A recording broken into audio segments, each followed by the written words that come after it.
isa-isa na pong naglalabasan. Ito po yung mga naging biktima ni Pastor Apollo C. Quiboloy. Hello, what's up guys? Welcome po sa aking YouTube channel, Kabayan Sam TV. Kung bago pa lang po kayo sa aking channel, pwede po paki-like ang video, paki-subscribe, paki-pindot po ang notification bell para update ka sa mga bago kong i-upload na videos.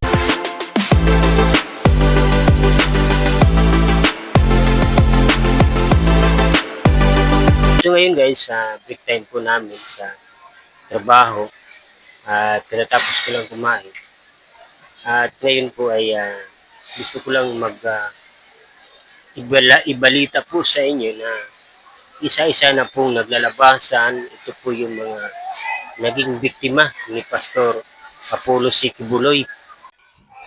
Sa reklamo ng 21 anyos na si Brenda naganap mano ang paggagahasa sa kanya ni Quiboloy noong September 1, 2014 sa loob ng compound ng Jose Maria College, Dakong Alauna ng madaling araw. 17 taong gulang pa lamang siya noon. Pinangakuan naman ni Quiboloy ang biktima na papag-aralin at dadalhin sa iba't ibang lugar kung susundin palagi ang utos ng sinasabing Almighty Father o Father Well. Bukod sa sexual na pang-abuso, nireklamo rin ng dalaga ang limang iba pa. Alam niyo po guys, noong una, si Pastor Quiboloy, siya po yung aking hinahangaan na preacher, napakatalino, kagaling.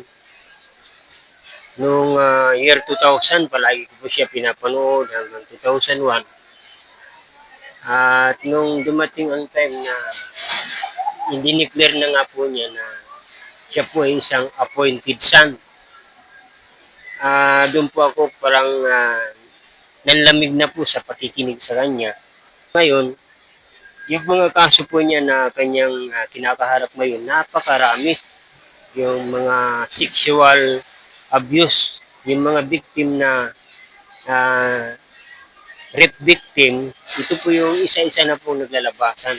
Kaya nakakalungkot nga po dahil ang pinagbibintangan po nila dito si PBBM na wala naman po siyang kinalaman, na sinasabi po nila na siya po yung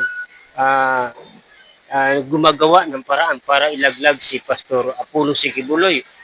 Po siya gagawa-gawa ng mga kaso kasi kaya lang po lumabas ang ganong nangyari dahil nga po ay mayroon pong nagreklamo.